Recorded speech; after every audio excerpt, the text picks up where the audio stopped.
What we're doing is completely new, unrivaled, and revolutionary. This technology will reshape and redefine energy production and consumption across all existing industries for commercial and private usage. I almost said across the galaxy. To understand the significance of this finding, consider the context of this discovery. In nature, uranium-235 has a half-life of 700 million years. In contrast, the QKW substantially reduces uranium-235 in a matter of hours, with the power to neutralize hazardous water from decommissioned radioactive capsules. The QKW represents the alchemist's dream for controlling the periodic table. Okay, so what does that immediately make me think of? I don't know about you guys, but it immediately makes me think of Bob Lazar and his story of manufacturing elements that were not known to other people. And what did they do? They used hydrogen. I am afraid of the dark.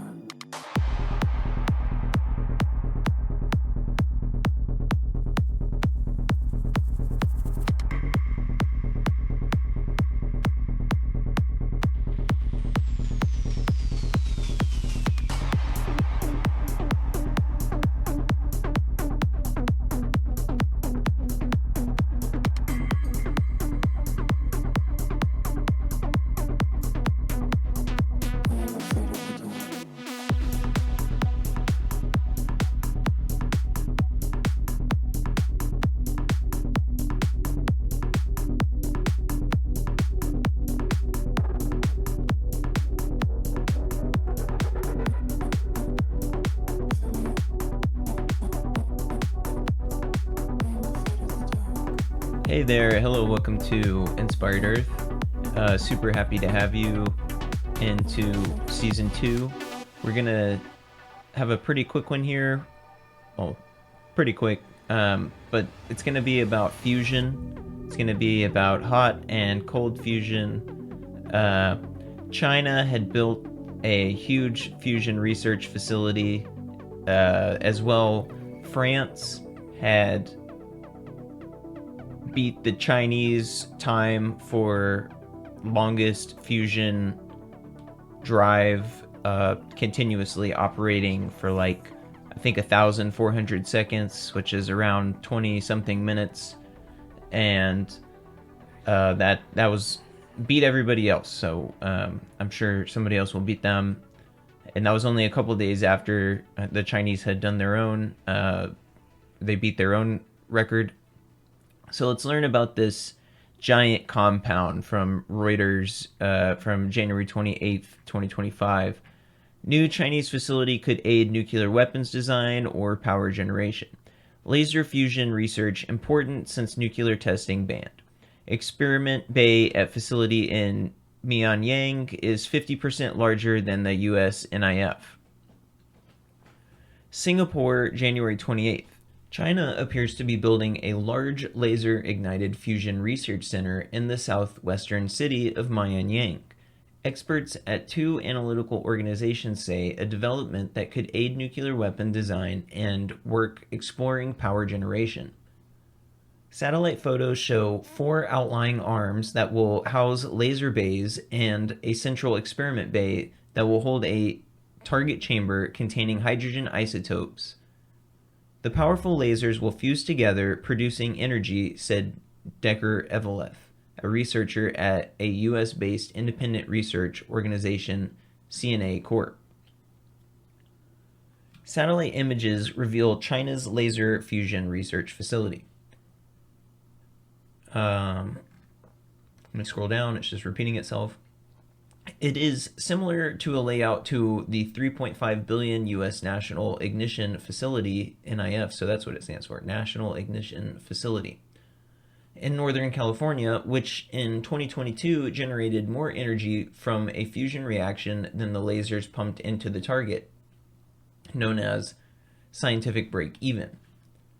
Eveleth, who is working with analysts at James Martin Center for Non-Proliferation Studies, CNS, estimated the experiment bay at the Chinese facility is about 50% bigger than the one at NIF, currently the world's largest. The development has never previously been reported. Any country with an NIF type facility can and probably will be increasing their confidence and improving existing weapons design and facilitating the design of future bomb designs without testing the weapons themselves. I mean, maybe. I'm not a nuclear weapons manufacturer, so I have no idea on that. Like theoretically, they could do that. That's the thing with atomic and nuclear energy is that you can do all sorts of stuff with it. Which, if you're a bad actor, you can put that on somebody else and say, "Oh, look, they're doing such and such," and you can have evidence that goes either way because you can do whatever with it. So I just wanted to point that out that they're saying it's a possibility, but I mean anything could be a possibility. But I just thought that was interesting. But China's foreign ministry referred to Reuters questions to the competent authority. China's science and technology ministry did not respond to a request for comment. The U.S. Office of the Director of National Intelligence also declined to comment. In November 2020, U.S. Arms Control Envoy Marshall Billingsley released satellite images he said showed China's buildup of nuclear weapons support facilities. It included images of Mianyang showing a cleared plot of land labeled New Research Production Areas since 2010, excuse me. That plot is the site of the Fusion Research Center, called the Laser Fusion Major Device Laboratory, according to construction documents that Eveleth shared with Reuters. Stages of nuclear-induced fusion. Laser-induced fusion involves using high-powered lasers to compress and heat fuel to achieve nuclear reaction. The stages include heating, compression, ignition, and energy release. And there's these 4 little pictures here. And before I go on, I just have to mention that it's talking about using lasers and shooting it into hydrogen. And I had talked about my family seeing lasers in use in Yellowstone. Specifically, my grandfather, who was a trucker who delivered gases out there, which hydrogen can be a gas. He was delivering mainly argon and oxygen, but who knows? But I've talked about hydrogen a lot, as well as fusion and specifically laser fusion. So I just wanted to point that out, that this is a bunch of plot points that are kind of all coming together. And once again, we're talking about a hot laser fusion, just to reiterate that. So, nuclear testing. Igniting fusion fuel allows researchers to study how such reactions work and how they might one day create a clean power source using the universe's most plentiful resource, hydrogen, which I've been a big hydrogen advocate. I mean, since I started reading about how versatile it is, it's crazy that we're not using it. Seems like China is all over hydrogen. They're having hydrogen-powered trucks. We could have hydrogen-powered trucks. Hydrogen-powered trucks are great in the cold. Up there in Alaska and Canada, hydrogen-powered trucks would be great for them because electric doesn't work that good in the cold. So that's one of the times that hydrogen would really excel. It also enables them to examine nuances of detonation that would otherwise require an explosive test. See, this is where they're getting into the whole, is it peaceful or is it not peaceful type of thing, which it's almost impossible to tell which is which because they both do the same thing. So it's kind of interesting. But the Comprehensive Nuclear Test Ban Treaty, of which both China and the United States are signatories, prohibits nuclear explosions in all environments. Countries are allowed subcritical explosive tests, which do not create nuclear reactions. Laser fusion research, known as inertial confinement fusion, is also allowed. Siegfried Hecker, a senior fellow at Freeman Spogli Institute for International Studies and the former director of Los Alamos National Laboratory, another key U.S. nuclear weapons research facility, said that with testing banned, subcritical and laser fusion experiments were crucial to maintaining the safety and reliability of the U.S. nuclear arsenal. So They're saying that we're doing the exact thing that we're accusing the Chinese of doing. So that's kind of interesting. It's kind of, there's a saying, every accusation is an admittance or something like that. That's not the exact one. I can't remember right now, but that's basically what it is. Like every time we accuse somebody of something, we're basically like admitting it. That's what we're doing secretly. That's usually how it goes. But for countries that have not done many test detonations, he said China has tested 45 weapons, compared with 1,054 for the United States. Wow, one of those seems much larger than the other. 45 compared to 1,054. Such experiments would be less valuable because they do not have a large data set as a base. I don't think it would make an enormous difference, Hecker said. And so I'm not concerned about China getting ahead of us in terms of their nuclear facilities. So here Hecker is saying that he doesn't even think that it's like super effective for them for weapons manufacturing. That we might just be totally projecting, basically, or manufacturing these accusations. I mean, if there's evidence for it, then there's evidence for it. But I'm just seeing something that's very speculative, and that's basically what Hecker said right here, is that he's not concerned of China getting ahead of us in terms of their nuclear facilities, because it wouldn't make an enormous difference based on the tests and stuff. That's what they're saying. So it doesn't matter. Other nuclear powers, such as France and the United Kingdom and Russia, also operate inertial confinement fusion facilities. The size of those facilities reflects the amount of power designers estimate is needed to apply to the target to achieve ignition, said Omar Hurricane, chief scientist for the Inertial Confinement Fusion Program at Lawrence Liverpoor National Laboratory, which operates NIF. These days, I think you can probably build a facility that's equal energy or even more energetic than NIF and in a smaller footprint, Hurricane said. But he added, at too small a scale, experimental fusion does not appear possible, which I disagree with. I think that is what are some of the things that we're seeing in the sky are definitely using experimental fusion and on a miniaturized scale. That's 100% what we're seeing, at least in some cases.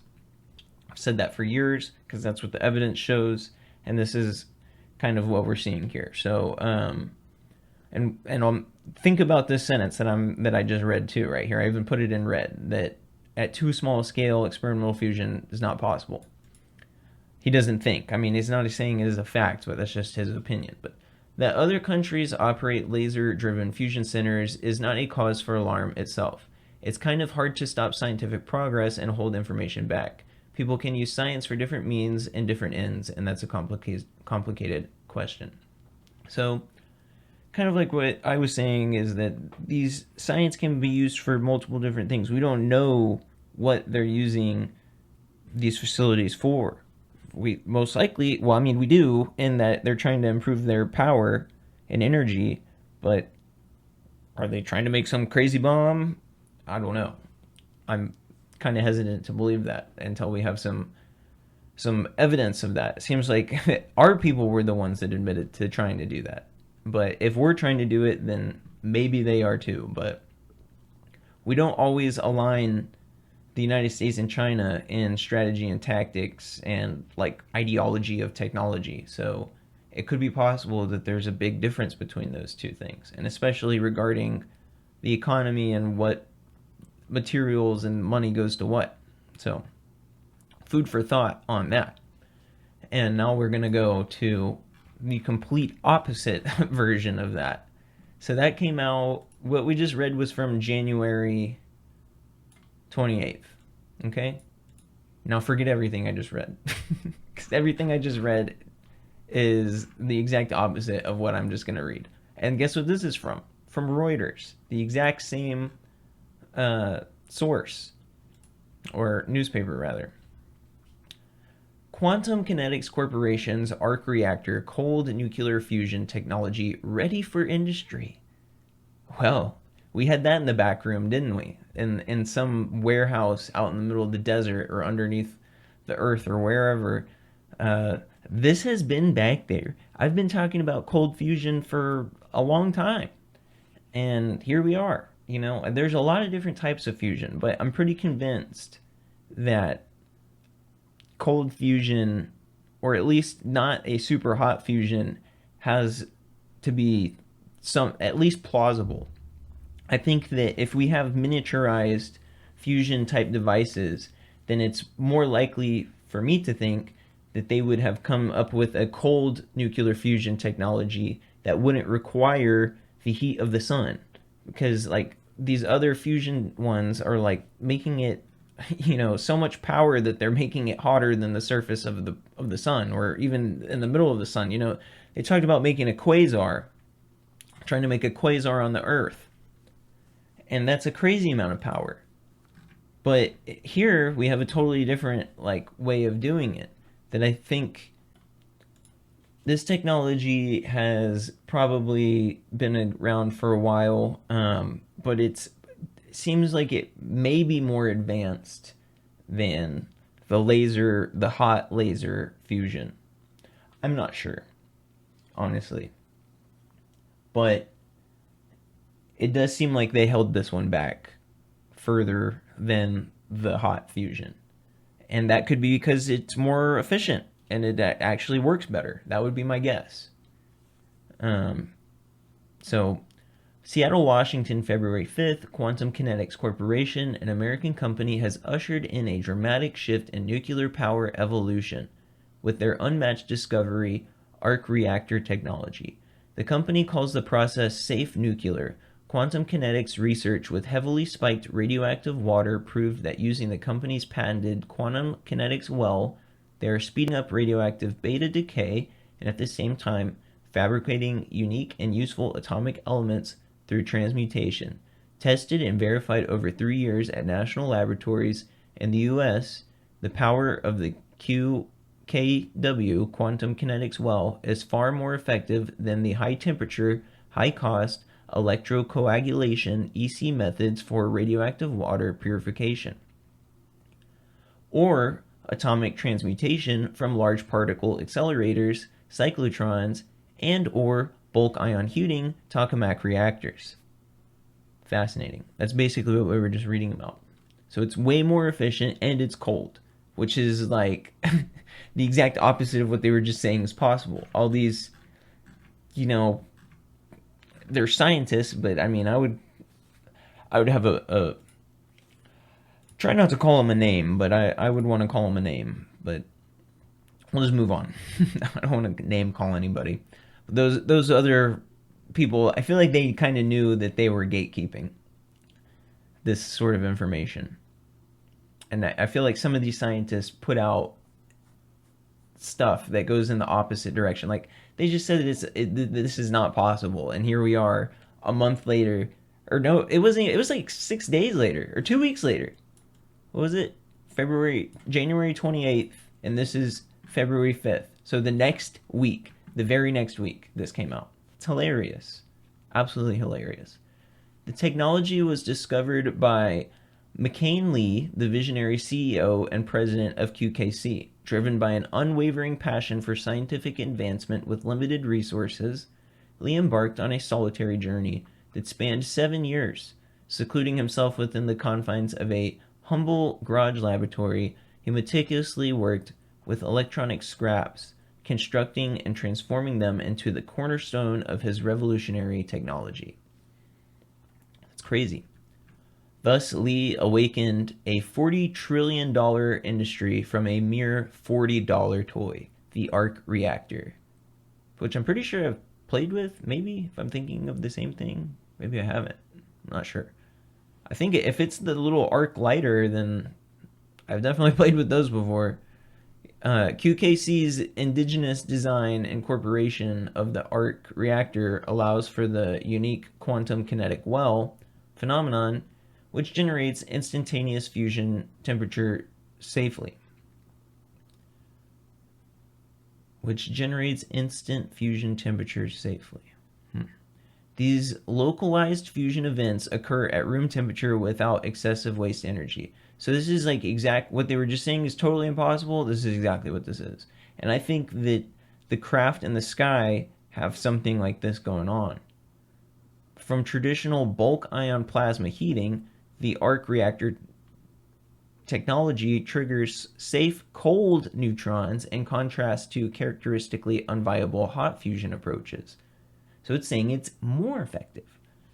Quantum kinetics arc reactor utilizes a unique microcyclotron approach, particle oscillations, as an energy generator to simulate safe nuclear on demand. Thus, cold fusion plasma is immediately manifested, resulting in high levels of X-ray energy without increasing localized thermal heat damage to the reactor, which in legacy fusion methods destroys the reactors by fast neutron bombardment. Okay, what did that just mean? This cold fusion plasma immediately manifests, resulting in high levels of X-ray energy without increasing localized thermal heat damage. Okay, so it produces X-rays without heat. It's fascinating. Further settings QKC's vision apart from other nuclear fusion companies is its economic utility and vast opportunities for rapid deployment in any environmental setting where water is present. And what do we see most of these crafts coming out of? Water.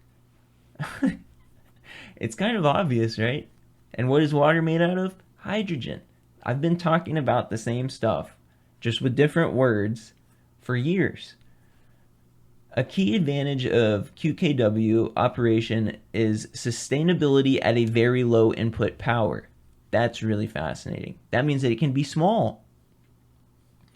Rigorous research reveals the revolutionary device successfully disassociates radioactive wastewater between 4.73 to 11.4 watts per second of electrical input. A modular version of QKW can be economically run by a 100-watt solar panel charge controller and a 12-volt or 24-volt battery. We can do a fusion. A 12-volt battery. That's hilarious. Like a fire detector, your fire alarm is a 12-volt battery. That same thing can do which also is radioactive, hilariously.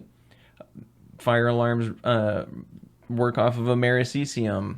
I'm pretty sure that's how you pronounce it. Or radioactive element. Also powered by a 12-volt battery. That cracked me up, made me lose my focus. Meaning, in practical application, isotope editing can be powered by the energy from the sun at almost any location around the world, an astonishing scientific feat. And once again, we've seen that some of these craft in the air seem to be absorbing light. It seems to be, or even producing light in some of those cases. Seems like it can do both. QKC's sustained nuclear fusion is similar to active galactic nucleus, AGN, such as all cosmic blackbody reactors. I have no idea what that is. I'm gonna have to look that up. This form of electrophysical transmutation energy is real, quantifiable, and measurable within the state-of-the-art industry detectors XR110CR and Pulse TR SDD. Okay, I think I might know what the first one is. And I think that that's like a X-ray detector machine.